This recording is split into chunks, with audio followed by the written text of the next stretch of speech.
Parece que ya, doctora. Y si no, solo faltaría una persona. Ah, bueno, no, pues si quieren ya empezar. Bueno, el día de hoy vamos a hablar acerca de la inspección general del paciente.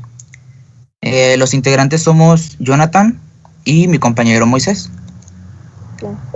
Para comenzar, debemos de saber que el hábitus exterior, pues se va a conocer ante la inspección y posteriormente otros compañeros les darán a conocer los tipos de inspección. Pero en este caso únicamente estamos hablando a simple vista, no se usa ningún tipo de equipo para apoyarnos ni nada, es simplemente conforme el paciente se nos vaya presentando, desde ese momento comenzamos a evaluarlo y a darnos cuenta si todo es normal o presenta algún tipo de dificultad.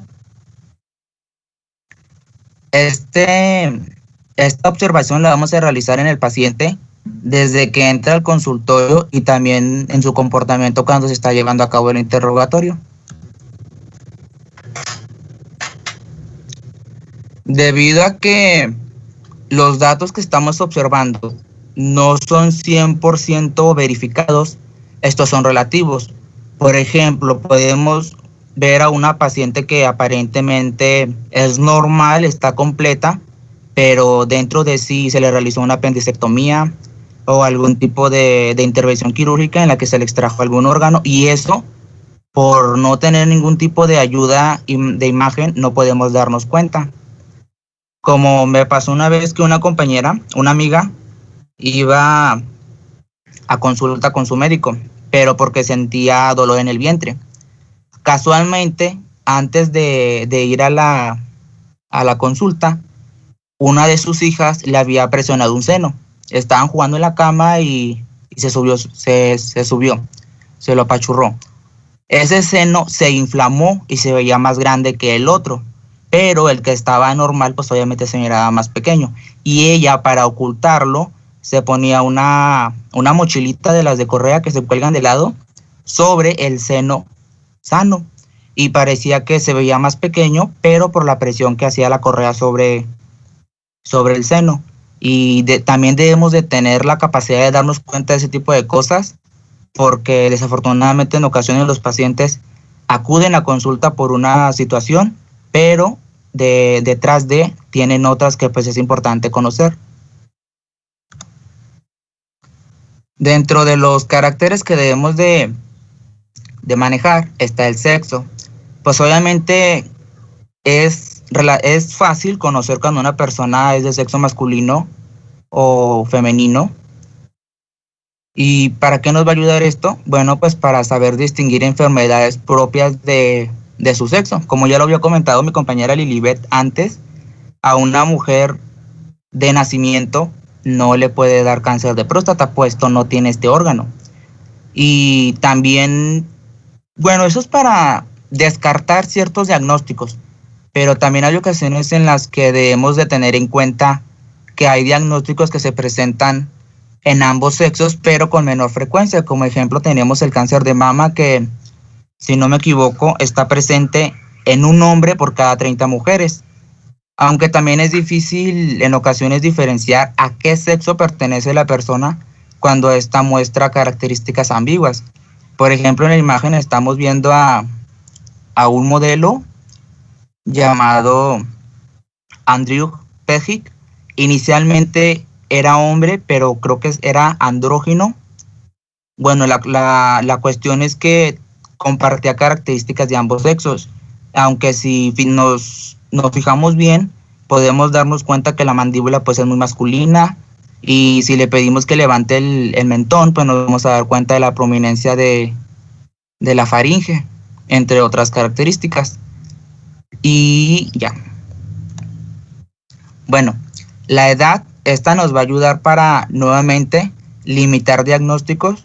Como se nos menciona aquí, el raquitismo que únicamente está presente en personas pues de edad temprana, a diferencia de las incontinencias, que pues obviamente se nos pueden presentar tanto en personas de edad avanzada propios de su edad, como en los infantes, pero no por una incontinencia como tal de algún fallo o de algún cansancio de los músculos, más bien como una incapacidad del paciente, o sea, del bebé, para poder controlar los esfínteres. También se nos puede presentar la incontinencia en mujeres que han tenido partos muy agresivos que les pudiera provocar algún tipo de pues dificultad, ¿verdad? Pero pues ya sería importante saber a partir de qué edad esa persona fue que tuvo su primer parto, y también nuevamente limitar a partir de qué edad las personas son fértiles o no. Dentro de lo que debemos de conocer respecto a la edad, tenemos la vejez prematura. Esta consiste en que la persona aparenta una edad mayor a la que realmente tiene. Esta puede ser debido a bastantes factores, como por ejemplo el agotamiento, la falta de higiene, las penas morales, la falta de sueño o sueño no muy de calidad, así como hábitos en general. Y esto nos va a traer como consecuencia que la persona se vea mermada ante algún tipo de enfermedad. En la imagen podemos ver las manos de dos personas y la cara de una persona que refleja distintas edades. En el tipo de piel que presenta la persona en la cara, puede estar presente en personas que se exponen demasiado al sol, y por eso la piel se ve como muy tostada. Y también en la piel de las manos, sabemos que las manos y el cuello son un indicador de la edad. Pero si tenemos una paciente que presenta las manos muy pues arrugadas, ya un tanto acartoneadas, rugosas, resecas, podemos decir que es una persona de edad avanzada. Pero si observamos distintas partes de su cuerpo y vemos que no concuerdan con las características de las manos, pues ya nos damos cuenta que algo está pasando. Algo que ocurre normalmente, bueno, que antes yo lo veía mucho, es las personas que lavan demasiado a mano. Pues ya sabemos que usan lavadoras y distintos artilugios, pero las personas que lavan generalmente a mano grandes cantidades de ropa y muy periódicamente tienen un envejecimiento prematuro en las manos. Y esto pues debido al tipo de detergente que usan, entre otras cosas. También tenemos otra característica de las personas que es opuesta a la anterior. No tiene una definición como tal, pero pues yo le puse tragaños, que pues estas son personas que se ven muchísimo más joven o más jóvenes respecto a la edad que realmente tienen. Y pues esto puede ser meramente por genética, que su familia es gente que se ve joven a pesar de tener una edad avanzada, también por buenas costumbres, y pues debido a esto van a tener cierta superioridad respecto a las personas de su edad, o sea, los etarios. Es importante saber distinguir cuando una persona meramente tiene una apariencia joven a cuando ya presenta algún tipo de dificultad, por ejemplo, en las cuestiones hormonales, que la persona no crece por dificultades en la glándula pituitaria, entre otras cosas. Puse de ejemplo a Will Smith y su hijo. En la primera, donde está con el hijo más chico, es cuando estaban grabando las películas de Karate Kid. Y en la segunda podemos ver que el hijo ya pues maduró, ya se le ve más grande, pero Will Smith únicamente se le ven pues un poco de canas y que se cortó el cabello. Y eso es un ejemplo de persona que no aparenta la edad que realmente tiene. En la imagen del muchacho haciendo ejercicio, podemos saber que cuando una persona se está flaca y alta, podemos darnos cuenta que está en periodo de crecimiento. Después de eso, bueno, en el caso de los hombres y de las mujeres, ¿verdad? Bueno, más bien de los hombres. Bueno, después de que deja de crecer, va a comenzar a desarrollar masa muscular. En caso de que el hombre no lo presente, pues ya estuviéramos hablando de algún tipo de deficiencia hormonal, por ejemplo, un hipogonadismo. Y es importante saber distinguir eso para tratar al paciente en forma oportuna. ¿Qué características podemos tomar a consideración para evaluar la edad del paciente? Bueno, pues la cantidad de cabello. Si es una persona que presenta abundante cabello, pues tal vez estamos hablando de un paciente joven. Si presenta entradas, o sea, pérdida de cabello, pues podemos darnos cuenta que es un paciente ya de edad un poco más arriba. Y si es un paciente que ya presenta una calvicie más elevada, que generalmente únicamente tienen cabello en los laterales y por encima de las cejas, pues ya estamos hablando de una calvicie de una persona de edad avanzada. También las canas son un indicador de la edad, aunque como podemos ver en la imagen de abajo, está presente en jóvenes. La piel nuevamente, pues esa se va a tornar rugosa con surcos en la piel, bueno, con surcos. Y también el tipo de mirada. Sabemos que cuando una persona pues ya está de edad avanzada, el párpado están un poco caídos y la mirada pues en ocasiones tiende a hacer los ojos un poco hacia lados distintos, la forma en que se está de pie, la forma en que camina, la velocidad con la que camina y todo ese tipo de cosas son muy distintas entre una persona joven y una persona de edad avanzada. Pero ¿qué pasa cuando se nos presentan en una persona joven? Pues ya ahí deberíamos de evaluar si presenta algún tipo de dificultad o patología, pues para atenderle. ¿Sí me estoy escuchando? Sí. Ah, muy bien. Nada más hay una cosa que quiero agregar. En la calvicie también se le llama alopecia. Nada más. Sí. De hecho, de la alopecia, bueno, pues existen 3 tipos, que es la alopecia areata, o sea, en áreas que se puede presentar como simples lunares en los que el pelo está ausente. La alopecia total, bueno, eso es en la cabeza, y la total es cuando la persona no presenta pelo en la cabeza, y la universal es cuando no presenta cejas ni ningún otro tipo de vello.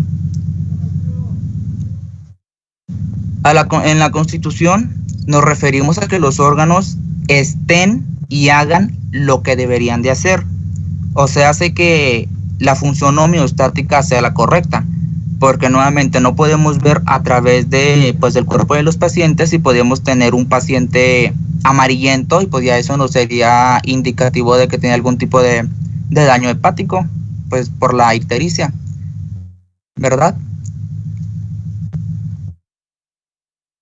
¿Qué factores tomamos a consideración para saber si un paciente pues es sano?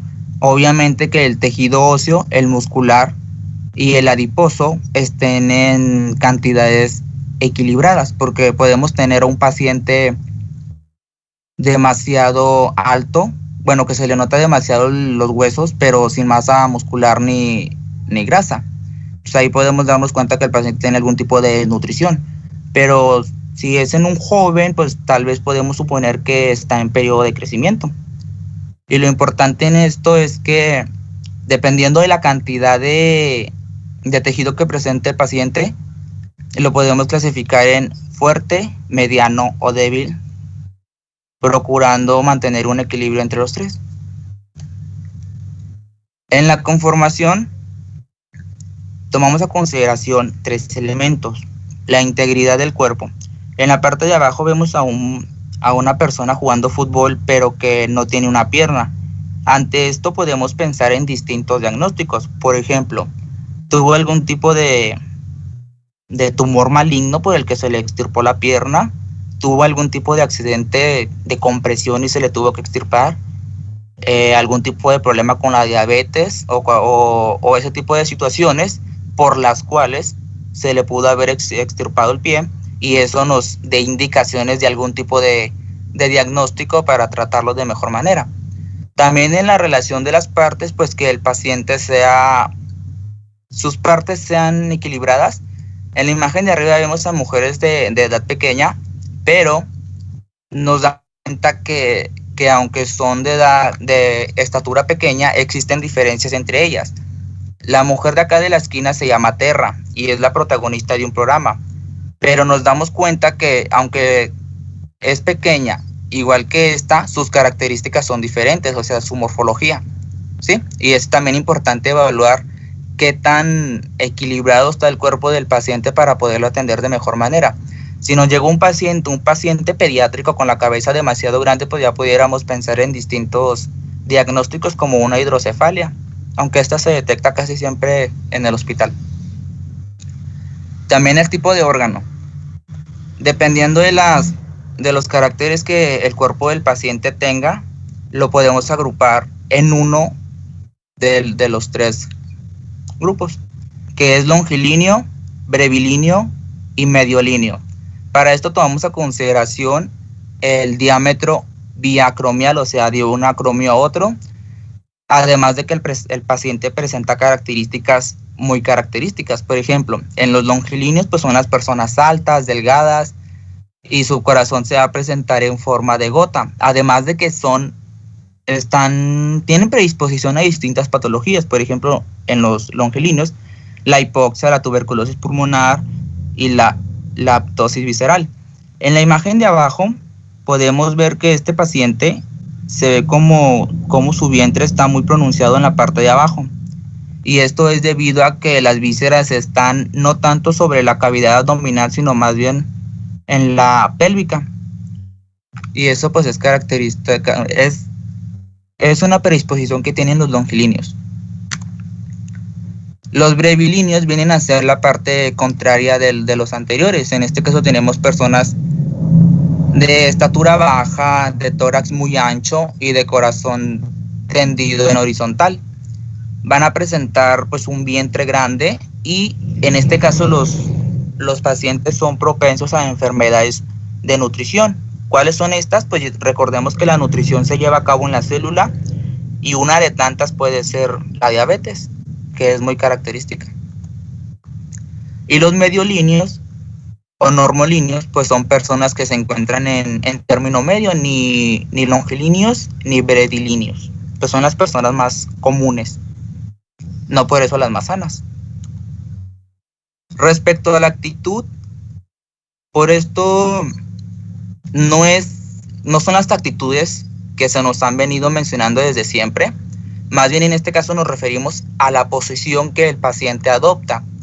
Los podemos encontrar de dos maneras: encaminados, cuando el paciente entra al consultorio y desde ahí nos podemos dar cuenta de su forma de caminar, si se limita ante algún movimiento, o si los vemos encamados. Bueno, nuevamente el paciente puede estar sentado, de pie o acostado. Si lo vemos sentado, pues que el paciente esté recto, que las piernas de los pacientes estén rectas, porque recordemos que en personas como los choferes, las piernas tienden el miembro inferior tiende como a desviarse, esto debido a que tienen que adoptar una posición específica para manejar, ¿verdad? Y también si están de pie, pues que la persona se pare correctamente. En ocasiones he visto a personas que cuando están de pie hacen las rodillas mucho hacia atrás, no sé si les ha pasado, y pues están acostados, que el paciente se sienta pues bien estando acostado. Y el hecho de que un paciente se presente en cualquiera de las posiciones mencionadas no significa que una sea patológica y la otra no. Por ejemplo, en el caso de tener un paciente acostado o de cúbito, lo podemos tener pues de forma dorsal, ventral, lateral derecho o izquierdo, o sea, boca arriba, boca abajo, etcétera. ¿Y qué factores intervienen en el tipo de movimiento que adopta, de posición que adopta el paciente? La voluntad que tenga, la molestia o alivio que le provoque cierta posición. Por ejemplo, si estamos hablando de una persona que recibió algún golpe en un muslo, pues esa persona difícilmente va a querer estar sentada, o si está sentada, va a ser sobre el glúteo o el muslo que está sano. Si el paciente presenta algún tipo de trastorno de la movilidad, o sea que tenga la capacidad de hacerlo sin necesidad de algún tipo de aparato. Y pues las fuerzas que el paciente tenga, ¿verdad?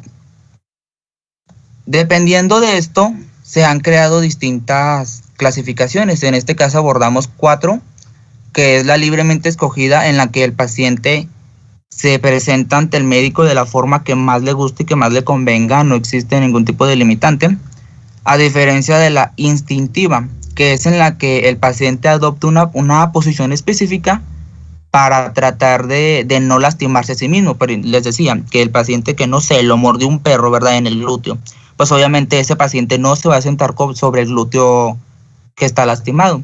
O si tenemos a un paciente que tiene algún tipo de malestar estomacal, pues el paciente se va a mostrar en esta posición, obviamente con la intención de mitigar o de aplacar su dolor. Cuando le pedimos que realice algún tipo de movimiento y el paciente se niega, pues ya también podemos saber algún tipo de patología, como alguna luxación de hombro, desgarre, etc. La otra es la forzada, cuando el paciente es incapaz de cambiar la posición por sí mismo. Por ejemplo, en un paciente con algún tipo de, pues, de dificultad del movimiento, como por ejemplo aquí tenemos a este personaje que pues él estaba incapaz de mover su cuerpo libremente y se veía obligado a permanecer en una posición específica. Y también tenemos la otra que es la pasiva.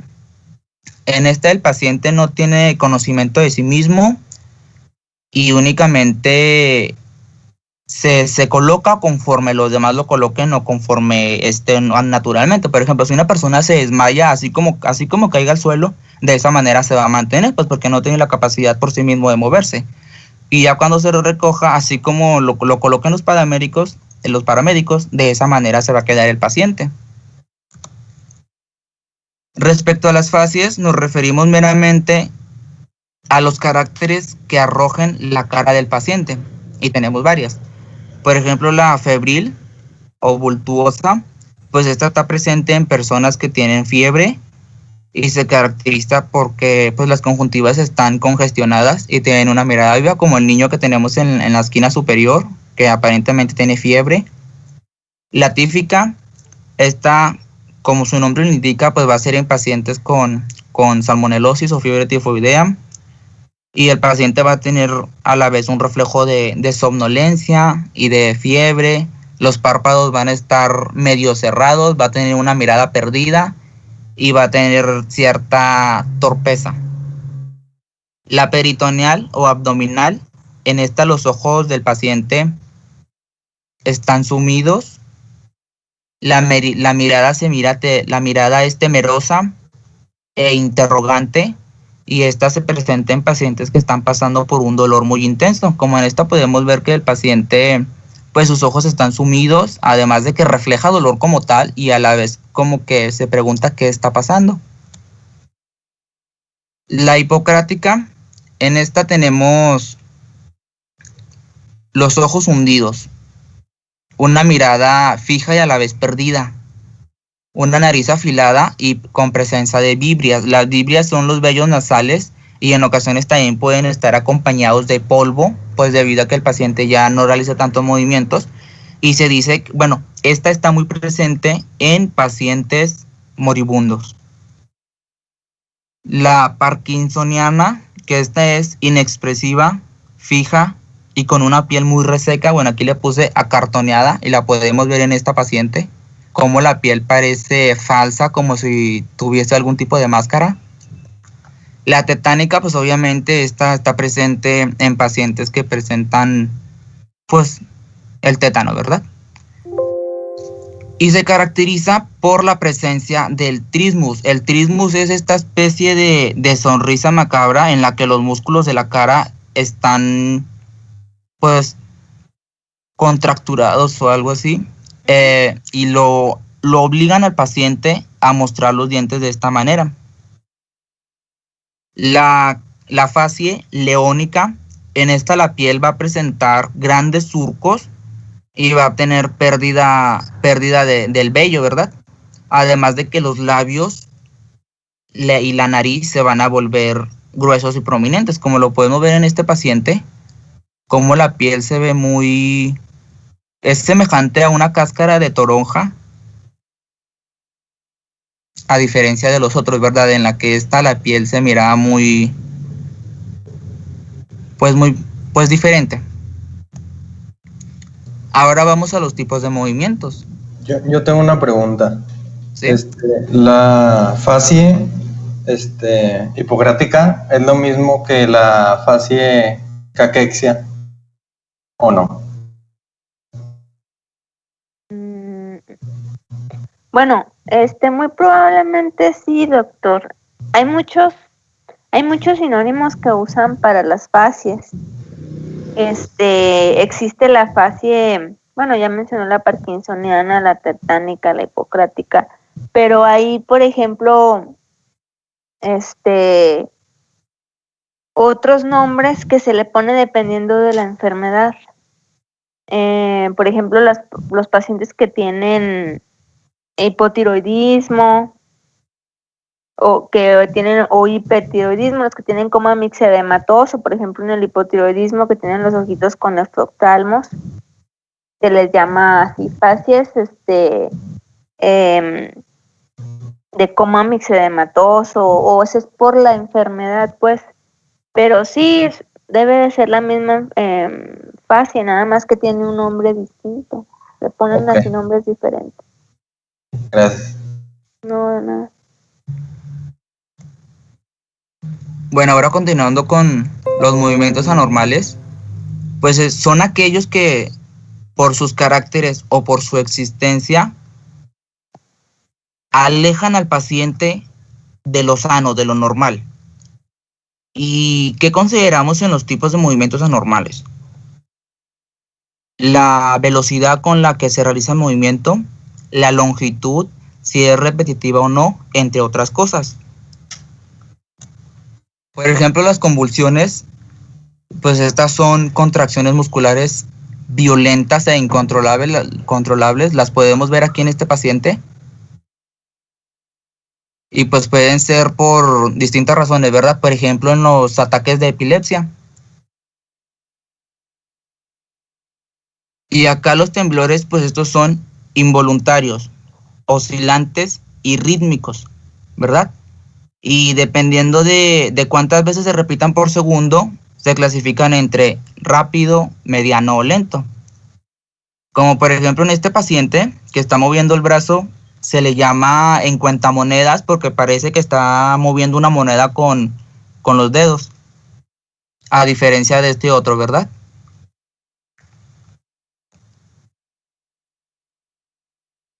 Bueno, los coreicos, no encontré una imagen como tal, pero puse ese gato que se asusta con un pepino. Estos van a ser rápidos, irregulares, amplios y desorientados. A diferencia de los atotécnicos, que pues estos son lentos, nuevamente los dos son amplios.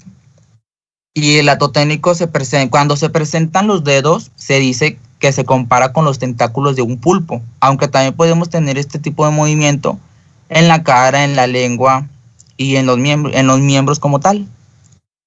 Los distónicos, estos son nuevamente lentos, de gran actitud, pero colocan al cuerpo en una posición forzada de torsión.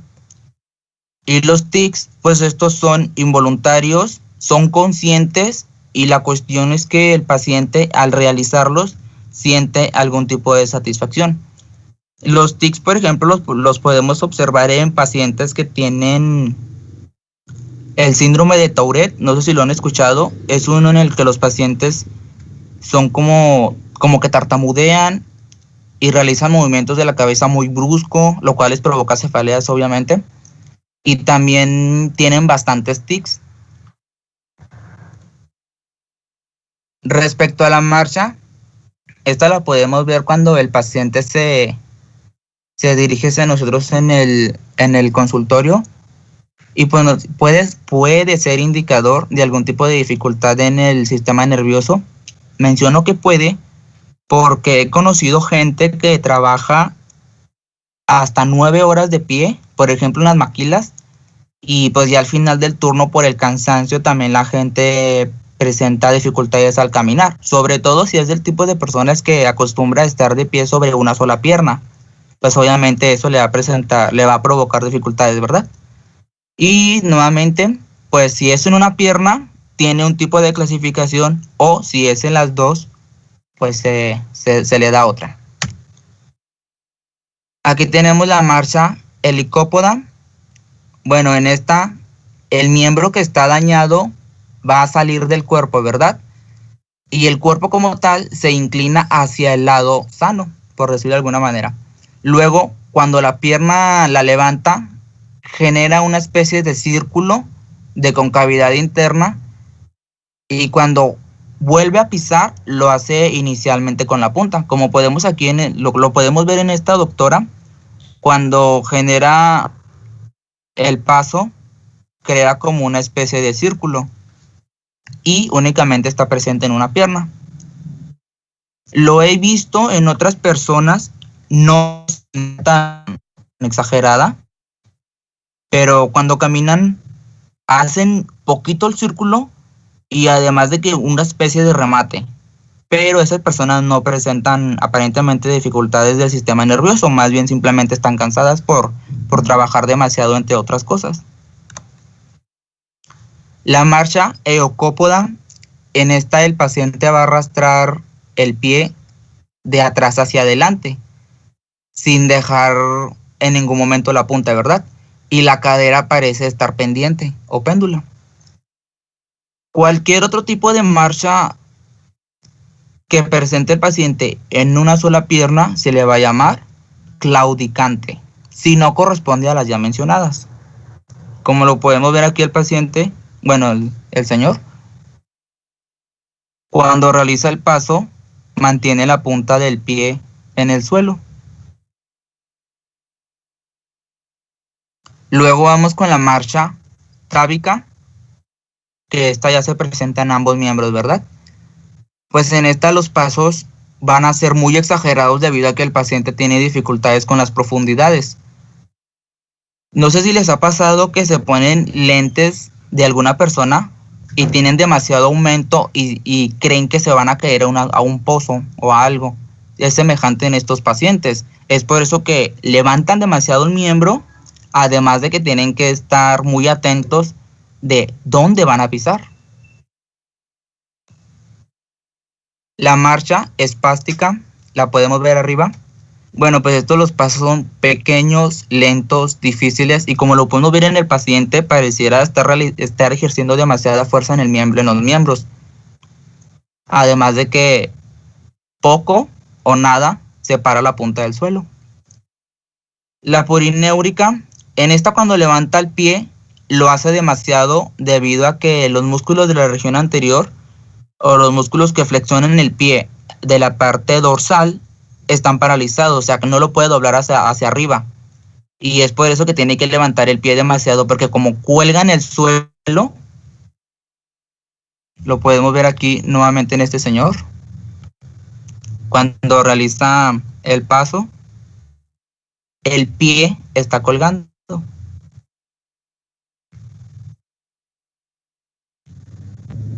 La procursiva o parkinsoniana, en esta los pasos van a ser cortos y rápidos, además de que la persona va a tener dificultades para detenerse, como lo podemos ver en la esquina superior derecha, que es un paciente que parece que se va a caer de frente.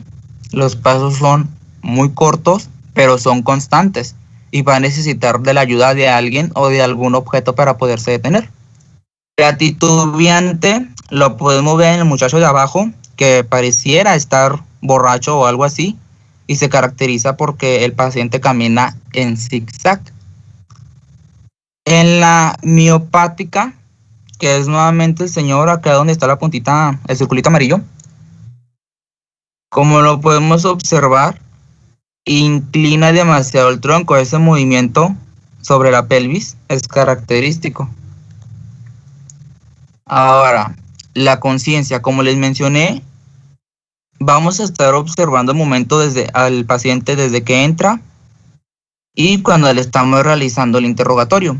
Y durante el interrogatorio, pues vamos a evaluar la conciencia, que esta consiste en el conjunto de actos que realiza la persona en una circunstancia determinada, que pues ya sabemos van a ser diferentes en un momento que en otro.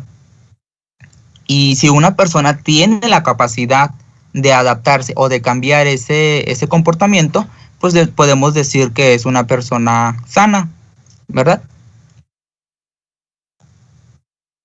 Estudiamos distintos aspectos, por ejemplo, el afectivo, que a su vez podemos estudiar la euforia.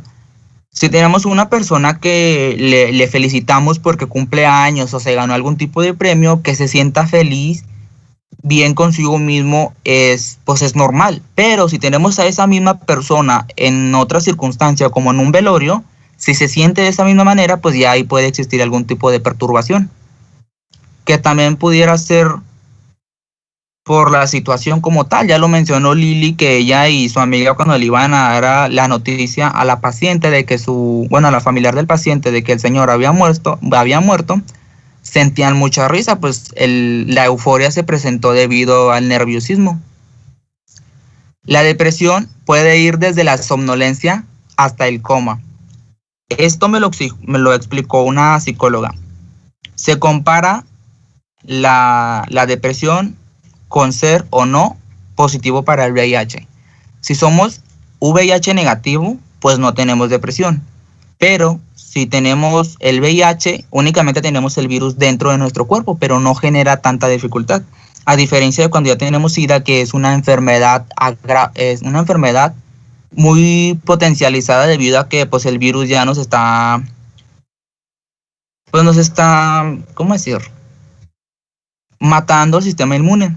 Bueno, así son las personas con depresión. Si una persona tiene realmente depresión, no tristeza o cualquier otra dificultad,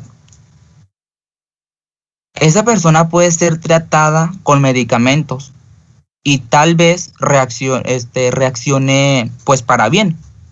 Pero si una persona se encuentra en un estado más grave de depresión, aunque la persona sea medicada, no va a comer, la persona no va a interactuar, se le va a comenzar a caer el cabello, va a tener pérdida de la coloración pues debido a la desnutrición, y desafortunadamente esa persona va a morir.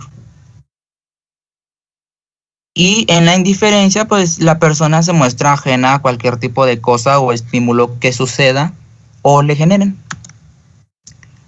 Y en las inadecuadas tenemos el lenguaje, por ejemplo, de aquellas personas que están hablando.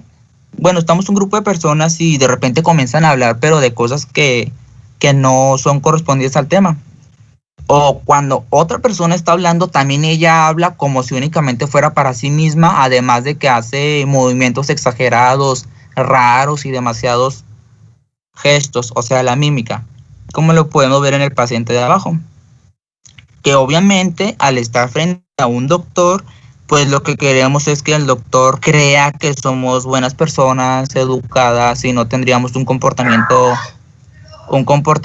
extraño, ¿verdad? Es todo por mi parte, compañeros. Gracias. Muy bien. Gracias, doctor. Estuvo muy bien explicada. Seguiríamos con el subtema que es hábitos y vestimenta. Básicamente esto nos va a proporcionar varios datos acerca de lo que va a presentarse en el paciente.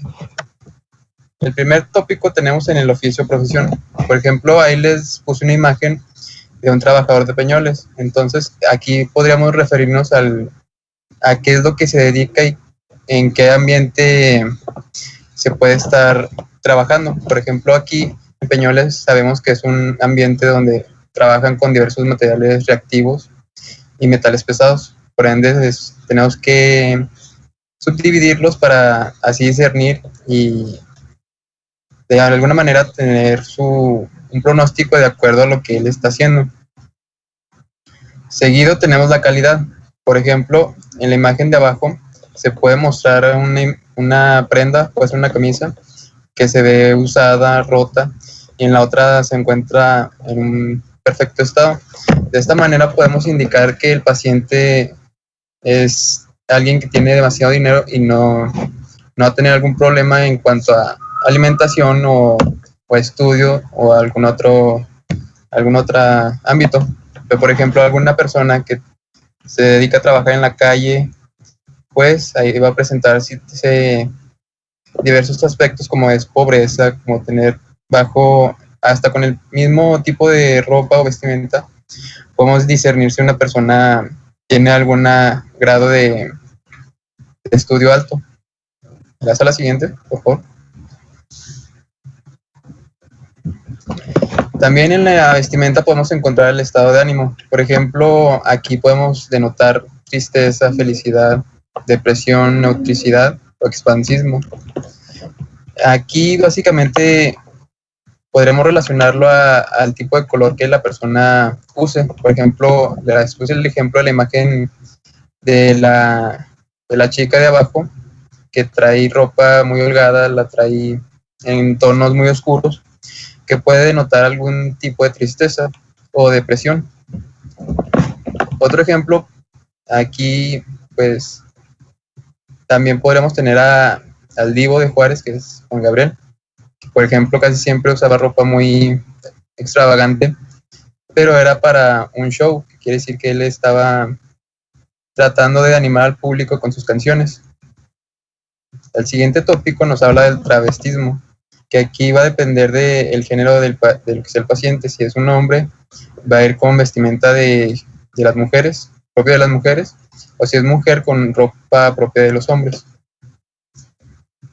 También tenemos otro tópico que es el desaliño, que aquí puse la imagen del chavo que está con lentes, sin peinarse, con la barba toda desarreglada, sin darse algún tipo de aseo en ella, y ropa que es muy, podría decirse que de otro tipo de ambiente. Por ejemplo, puede ser un escalador que no le toma tanta importancia a su ropa y por ende se puede ver como muy sucia. ¿Ya sale el siguiente? Y en cuanto a prendas íntimas, nos van a arrojar una gran cantidad de datos. Por ejemplo, en lo que son el aspecto de medicina legal, podemos discernir en distintos aspectos. Por ejemplo, puede llegar un paciente el cual se encuentre en sala de urgencias, el cual podemos observar que tiene alguna ropa rasgada y se ve algo de sangre y algo de fluidos corporales, y podríamos decir que si es una paciente femenina, llega de esta manera, podríamos llegar a un diagnóstico donde pueda ser algún tipo de violación, hasta que no se compruebe lo contrario. También podemos encontrar la leucorrea, que esta es una secreción blanquecina, como se puede ver en la imagen de superioris derecha, que esta es básicamente dada por procesos inflamatorios en el útero y en la vagina. También podemos denotar el flujo menstrual. Por ejemplo, la imagen que está la de abajo nos indica cómo se da el proceso del endometrio en cuanto al flujo de la menstruación en las mujeres. También tenemos el loquio, que es básicamente un flujo sanguinolento que se da en mujeres posparto. Esto es a partir de las 2 semanas que se dio el procedimiento. Otro caso sería detectar en las prendas las heces. Aquí podría hablarnos de que un paciente se empiece a tener ciertas manchas de heces fecales en la ropa interior por medio de indicarnos algún diagnóstico como el taponamiento cardíaco, que es básicamente genera un derrame y a la vez genera un estímulo deferente vagal, así denotando que no va a tener un control en el esfínter.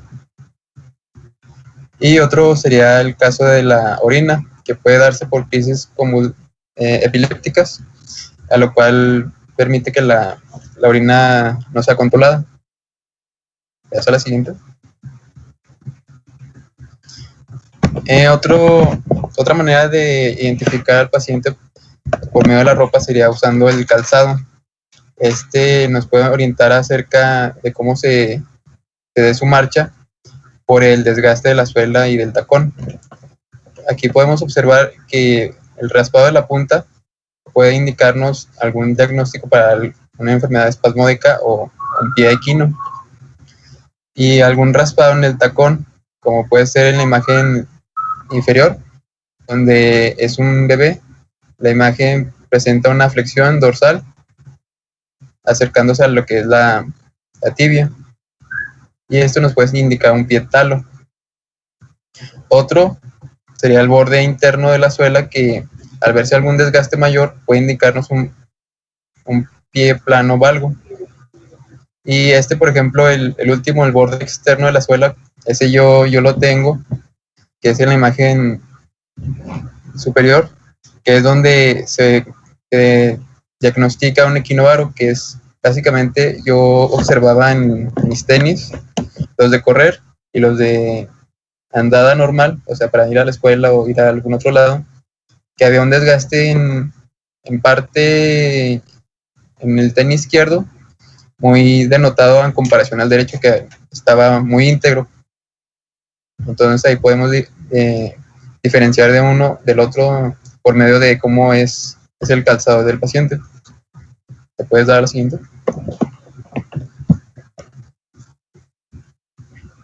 Otro aspecto que vamos a tomar en cuenta es el color de la piel. Por ejemplo, algún tipo de piel la vamos a distinguir por el grado de transparencia que ésta tenga, o la cantidad de sangre que se encuentre en vasos superficiales cutáneos de toda la región, y también por cúmulos de pigmentos que van a ayudarnos a discernir otra patología. Para empezar, tenemos la decoloración de la piel, que esta se subdivide en dos. Puede ser generalizada o puede ser circunscrita. Esta es la siguiente. La decoloración generalizada, a su vez se divide en dos. Puede ser transitoria o puede ser permanente. La transitoria podría decirse que podemos encontrarla en pacientes con flujo emocional intenso, que podría... Ahí tenía una duda, doctora. ¿Podría ser como un susto que el paciente tuvo?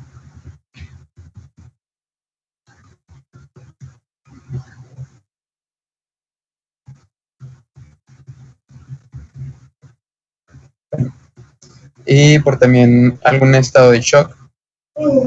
La otra sería la decoloración permanente. Esta a su vez se puede deber a algún tipo de anemia grave o valvulopatías aórticas. Perdón, doctor, es que no tenía el micrófono. Ya lo puse. Sí, no se preocupe. Pero entonces, sí, es por eso. Ok.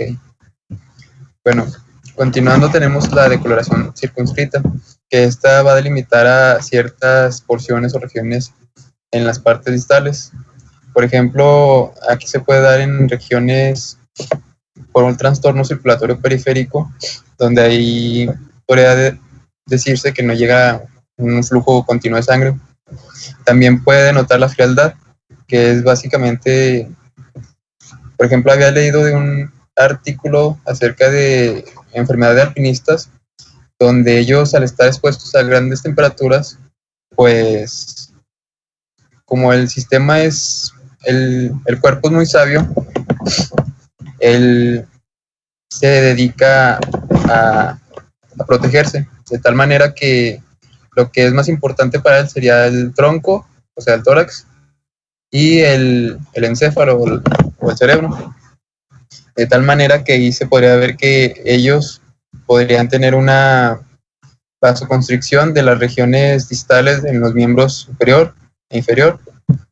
Y a la vez ahí vi que había un trastorno como tal de esa derivada, que era el desvestimiento paradójico, el cual provocaba que, como la vasoconstricción era tan fuerte, este proceso, como utiliza demasiada energía, hace que de algún momento se acabe toda la energía, se acabe todo el ATP que teníamos para mantener ocluidas esas zonas, se vuelven a abrir y da la sensación de que está fluyendo mucho calor en los miembros, de tal manera que el paciente se puede interpretar que tiene calor, pero en contra de que no tiene calor, sino que su sistema está fallando y empieza a liberar ese flujo de sangre, y se empieza a desvestir por la idea de que tiene tiene una hipertermia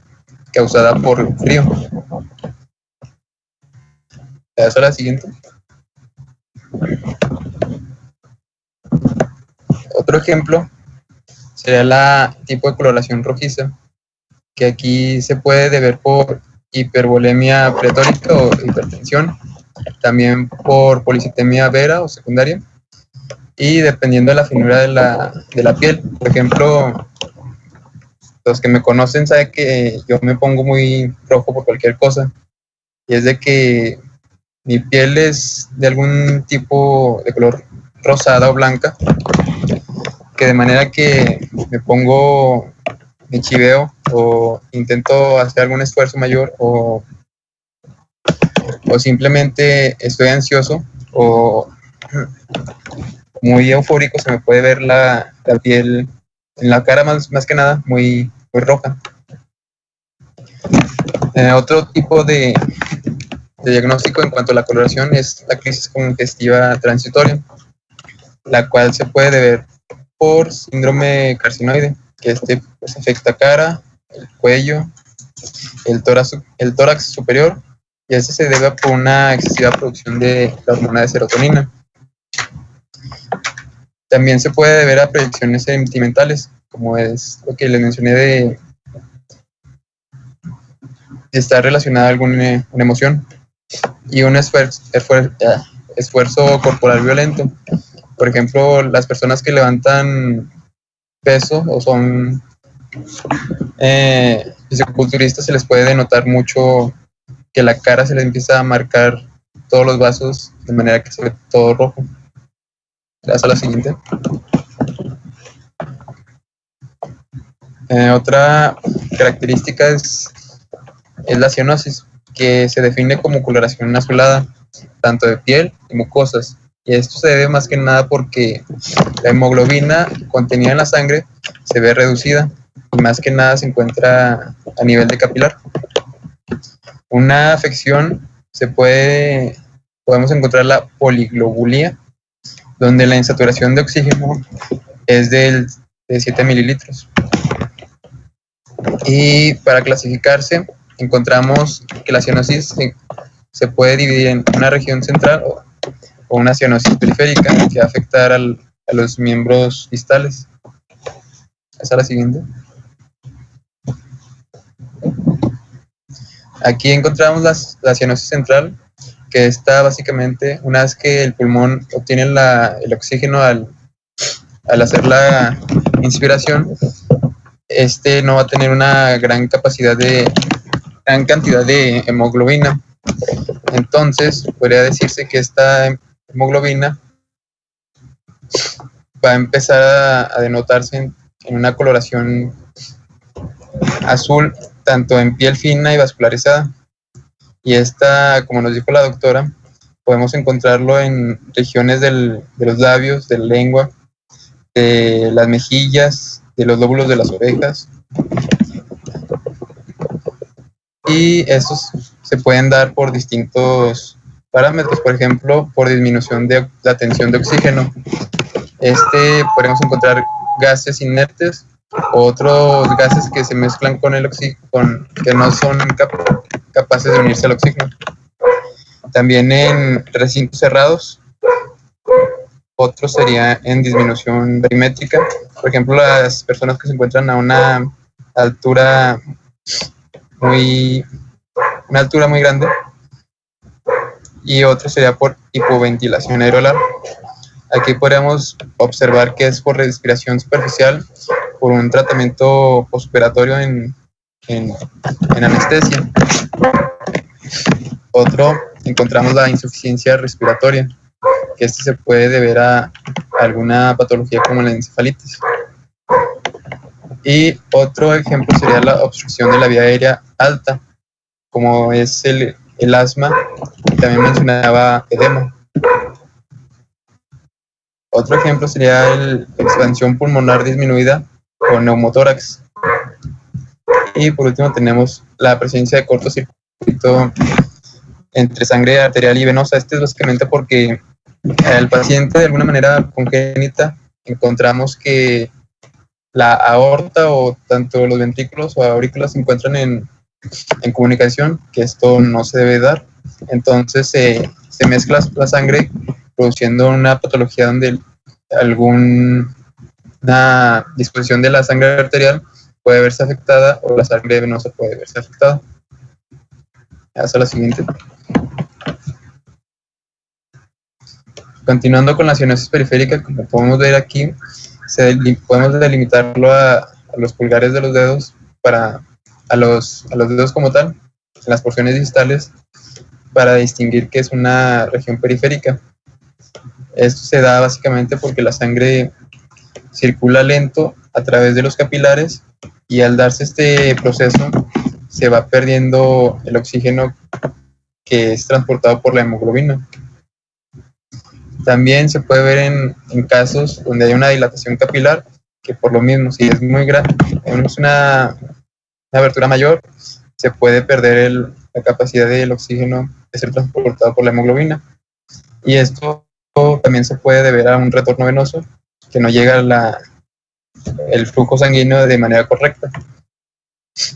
De esta manera, como el flujo no se da, también tenemos la cianosis fría, ya que al no darse correctamente este flujo de sangre, no pasa la mayor tiempo que es donde debería estar, como puede ser los tejidos que vaya a nutrir e irrigar, y por ende las porciones que no reciban este aporte se van a encontrar frías por la menor cantidad de calor que se vaya a presentar. Esa es la siguiente. Otro ejemplo de la coloración es la ictericia, que encontramos en pacientes con extravasación de bilis. Y aquí más que nada, ahí decía que había varios ejemplos donde era necesario tener una buena luz para detectar el color amarillento en la piel, pero se podría restringir de alguna manera a la conjuntiva que estuviera libre de la grasa. Y nos mencionaba acerca de una pseudoictericia, la cual pues se puede deber a fármacos. Por ejemplo, aquí les puse el ácido clícrico y el trinitrofenol, que va a afectar tanto piel, la esclerótica del ojo y a las mucosas. Entonces, si es una pseudoictericia, puede dar tonos amarillentos, pero no el amarillo que estamos buscando como tal. Es el que se ve en la imagen del señor de arriba. Por ende, si es pseudoictericia, va a tener algunos tintes, ya sea de color amarillo naranja, oro, limón, pero con una bilirrubina en sangre muy normal. Vamos a la siguiente. Y otros ejemplos acerca de la coloración tenemos a las anomalías cromáticas generalizadas. Uno sería la melanosis addisoniana, donde se presenta un tono oscuro en las áreas de roce. Por ejemplo, podríamos encontrar las zonas de articulación, también en cicatrices y en las ya pigmentadas, como puede ser el pezón de las mujeres o el de los hombres, o también el escroto. Otro ejemplo sería la hemocromatosis, donde aquí les puse la imagen en la inferior, donde encontramos un tono brillante o color cobrizo en zonas descubiertas de la piel. Pero a diferencia tenemos la hemosiderosis, que es el tono negro, que es el que se ve en la imagen superior, que es un negro parduzco, dado a que un paciente que se encuentra sufriendo hemorragias, va a requerir de transfusiones, y por ende, como se está difundiendo sangre con otros tipos de contenido, aquí se puede denotar un exceso de hierro. También este exceso de hierro lo podemos encontrar en dieta, tanto en alimentos o en el agua. Hasta la siguiente. Falta mucho.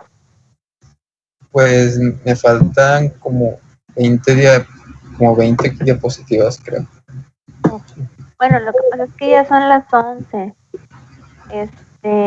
Si quieres, ya lo vemos la próxima clase, ¿cómo ven?